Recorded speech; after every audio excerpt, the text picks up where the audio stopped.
The gospel reading this morning is from John's Gospel, the first chapter, beginning with the first verse. Be attentive now to this reading from God's holy word. In the beginning was the Word, and the Word was with God, and the Word was God. He was in the beginning with God. All things came into being through him, and without him, not one thing came into being. What has come into being in him was life, and the life was the light of all people. The light shines in the darkness, and the darkness did not overtake it. There was a man sent from God whose name was John. He came as a witness to testify to the light, so that all might believe through him. He himself was not the light, but he came to testify to the light. The true light, which enlightens everyone, was coming into the world. He was in the world, and the world came into being through him, yet the world did not know him. He came to what was his own, and his own people did not accept him.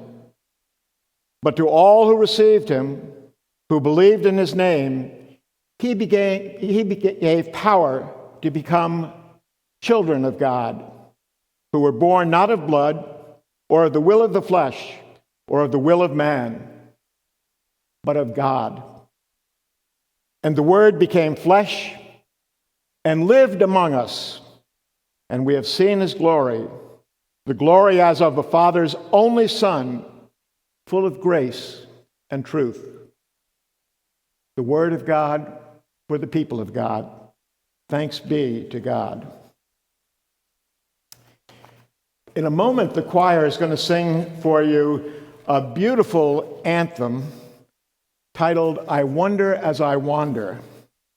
I'm not going to encourage you to sing with them, but if you'd like to follow the words, they're number 161 in the hymnal. And I encourage you to turn to that reading because the sermon today is based on the hymn. Let me give you a little background of it. I Wonder as I Wander, the title that inspired today's sermon, was discovered by John Jacob Niles, who spent many years wandering around the Appalachian Mountains in search of the origin of folk songs. A composer and singer, born in Kentucky in 1892, Niles found one song that has become the monument of his work over the years. On a cold December day in North Carolina, he watched the people who lived in a poor community going about their daily chores. And he heard the sound of a solitary voice that belonged to a little girl sitting alone on a bench. And she was singing a song that Niles had never heard before. And when she finished, Niles asked her about the song.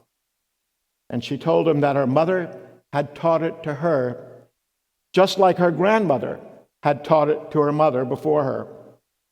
And the song was, "I Wonder as I Wander." So he wrote the words in a small tablet, and long after he had left the child, he continued to hear that hauntingly beautiful tune and the words in his mind.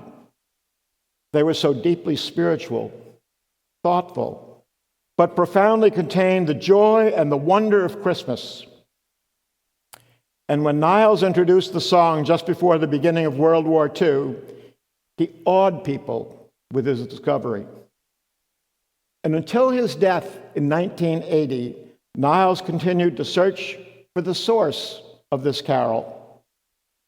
He never found it, never discovered the author, and he finally concluded that the little girl was an angel sent to deliver a message of wonder of Christ's birth. I wonder as I wander.